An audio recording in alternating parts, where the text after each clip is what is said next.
Hey everyone, welcome to today's Explainer. We're going to trace the absolutely fascinating journey of machine learning, taking it from that foundational code you write on your laptop all the way to powerful real-world systems. We hear about the magic of artificial intelligence constantly, right? But here's the thing.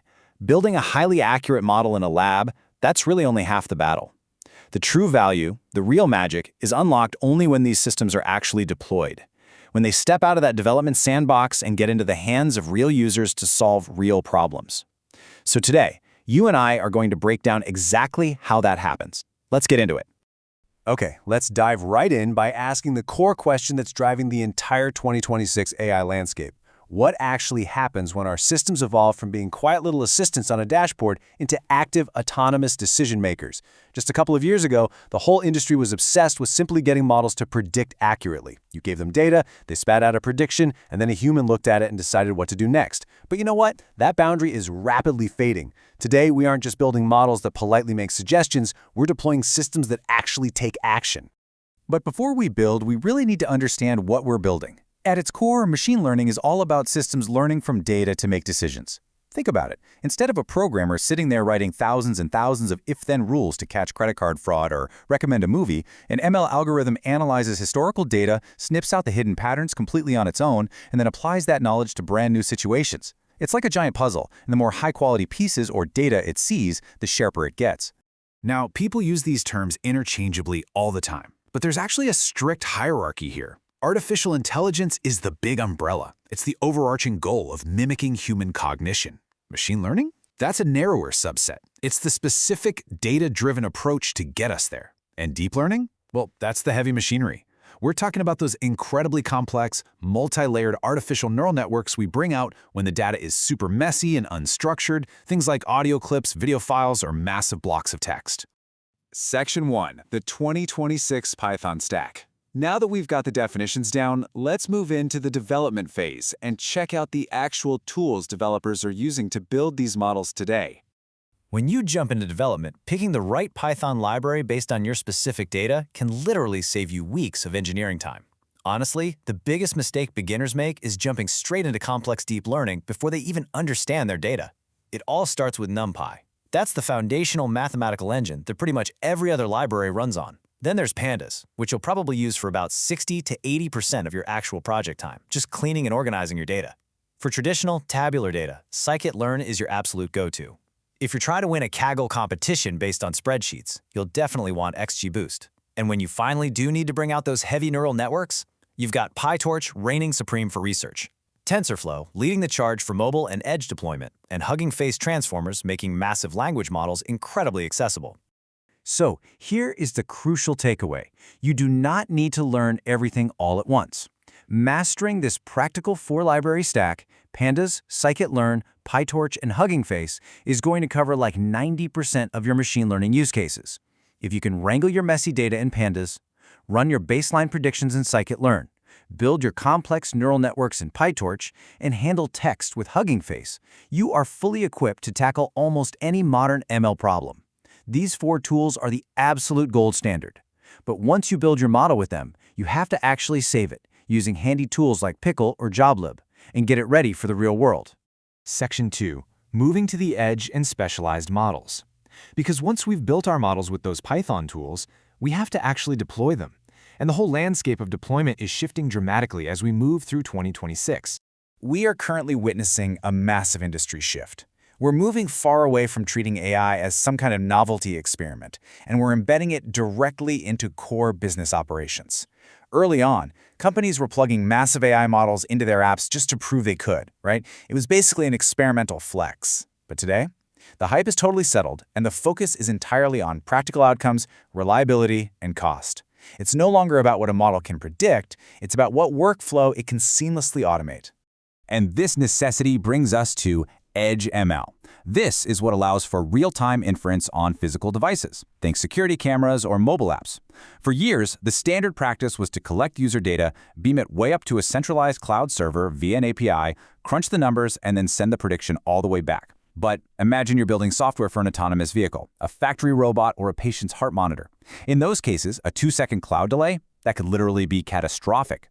By deploying the model directly onto the edge device itself, you get near-zero latency, you save a massive amount of bandwidth, and, crucially, you keep sensitive user data completely private because it never even leaves the device. To make this edge deployment actually work, the industry is heavily embracing small language models, or SLMs. People are prioritizing practical usability and cost efficiency over massive, bloated parameter counts. The era of assuming bigger is always better is totally over. I mean, why pay massive cloud computing costs for a giant, generalized AI to summarize a medical document when a specialized, small language model, one trained specifically on healthcare terminology, can do it faster, cheaper, and run directly on a hospital's local server? In 2026, model size is no longer a flex. Return on investment is what actually matters. Section 3. MLOps, the production reality. You see, deploying a model is really just the beginning of its life, and that brings us to the operational reality of actually maintaining these systems long-term. This perfectly captures the modern developer's biggest dilemma. Thanks to those Python libraries we talked about, building a working prototype on your laptop might just take an afternoon. It's incredibly accessible now. But what happens when 10,000 users hit that model all at once? Or what happens when the real-world data starts looking completely different from the data you initially trained it on? Without a rock-solid operational framework, that fun afternoon prototype is going to quickly turn into a total production nightmare. You can think of MLOps as the immune system for your machine learning pipeline. It involves strict versioning of both your code and your data sets. It means packaging your models into neat containers like Docker and serving them up via REST APIs using frameworks like Flask or FastAPI so your applications can actually talk to them. And crucially, it involves constantly monitoring for something called data drift. That's when user behavior naturally evolves over time, which can make your originally perfect model slowly become inaccurate. Today, teams are treating deployed ML systems with the exact same rigor as critical software infrastructure, complete with automated backups, strict error handling, and continuous, seamless retraining. Section 4. Real-world action with clinical trials. To see exactly why this rigorous MLOps deployment matters so much, let's look at one of the highest-stakes applications possible: pharmaceutical clinical trials. In these clinical trials, machine learning is handling everything from finding the right patients to using natural language processing on messy, unstructured data to instantly flag adverse drug reactions. Bringing a new drug to market takes years and costs billions of dollars, and patient recruitment is always a massive bottleneck. But by deploying AI, researchers can now instantly analyze thousands of electronic health records to find the perfect patient matches.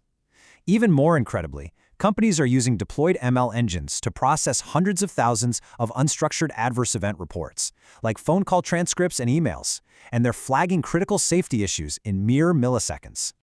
Check this out. AI systems like TrialGPT are achieving massive 42.6% reductions in patient screening times. In real-world testing, this large language model assessed individual patient records against super complex trial criteria and achieved an 87.3% accuracy rate. That is practically matching the 88.7% accuracy of human physicians. By doing the heavy lifting of reading and cross-referencing all that text, the deployed model cuts the screening time almost in half, and that means life-saving trials can begin so much faster. And all of these deployment strategies, the edge computing, the specialized models, they all converge into our final ultimate concept: agentic AI. This is where models don't just politely suggest a patient for a trial or flag a risk. They actually trigger the outreach and execute the workflow themselves. And agentic AI doesn't just sit there waiting for a human to click a button. It evaluates a goal, breaks it down into logical steps, calls external APIs, makes adjustments on the fly, and completes the task autonomously. Whether it's resolving a customer support ticket from start to finish or automatically adjusting supply chain orders based on a demand forecast, these agents represent the true, full integration of ML into the real world. So I want to leave you with this provocative thought to ponder today. As machine learning shifts from building massive models to deploying reliable, autonomous systems, how will agentic AI automate your own industry? The era of the passive AI assistant is over, guys, and the era of the active AI agent has just begun. We've seen how a model moves from a simple Python script through the rigors of MLOps out to the edge and into critical environments like clinical healthcare. The tools have literally never been more accessible, and the deployment strategies have never been more refined. The question is no longer how to build the model, but what you will empower it to do. Thanks so much for joining me on this explainer, and keep learning.